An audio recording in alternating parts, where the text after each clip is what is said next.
Good morning, everybody, and welcome back to another episode of Rob's Rides.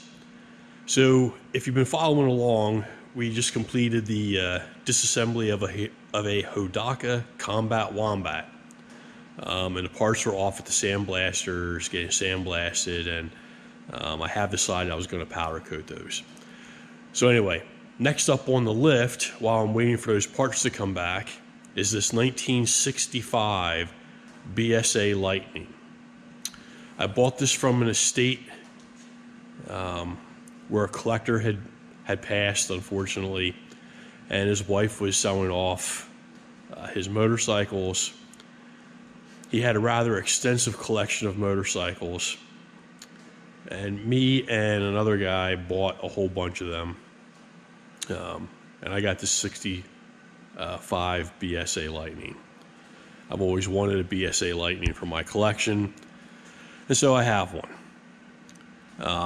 What we have discovered, although he did have them restored beautifully, they were not put away and maintained correctly, and as such, they were allowed to deteriorate pretty badly in some mostly mechanical type ways. This bike is no exception. Unfortunately, when I got this bike home, I tried to give it a start. Supposedly it had a run after it was restored, and well, it wouldn't. And actually, let me back up a little bit. The pistons were actually stuck in the bores. So I filled them with Marvel Mystery Oil, and after a couple days, I was able to get them to break free. Tried to start the bike just for the heck of it, and of course it wouldn't start. Petcocks were leaking, so I had to order new petcocks, some other stuff. But I also decided to stick my bore scope down the cylinders, and yeah, the cylinders are pretty bad, as are the pistons with rust. You can see cosmetically the bike is absolutely beautiful. The side cover for the other side is over here on my workbench. I had it off to take the battery in and out. All the electrics work.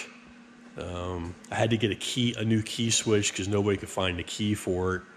But once I put a battery in it, all the electrics worked.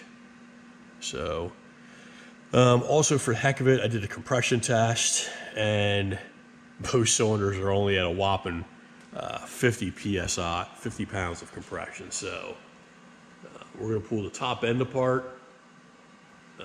Probably going to get the cylinders nickel sealed, which I've done with several of my classic bikes now. That works out really well. I happen to be fortunate enough to live near one of only 2 places in the U.S. that do that, here in Phoenixville.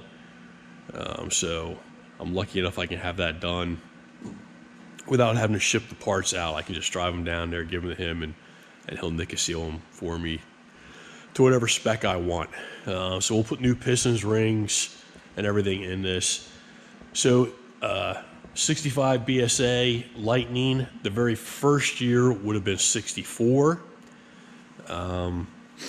64 and 65 did not have matching numbers. BSA didn't start having engine and frame numbers match until 66. So I looked up the numbers on, there's several BSA publications, you can look them up, and the frame and the engine do match to a 65. So I believe everything is original.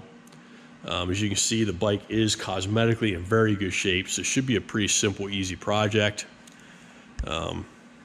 Get this bike back running and on the road like it should be. This will be one of the permanent collection members, and it will get ridden rather regularly.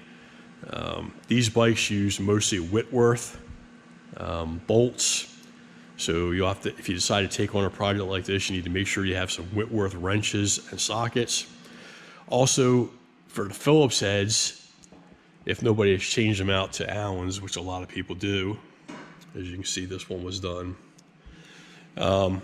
You would need a posi drive screwdriver. They look like Phillips. the screws even look like Phillips, but they aren't. There's another extra little, like, tang, I guess I would call it, in between the Phillips tangs.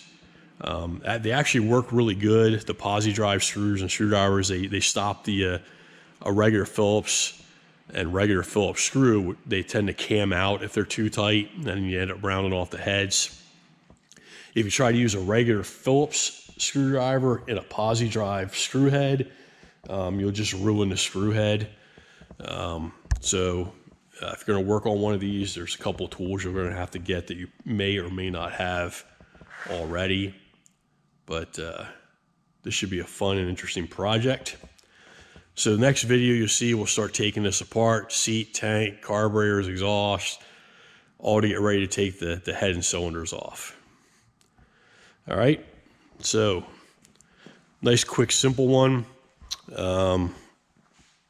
And we'll get started. So until next time, get out in the garage and work on something.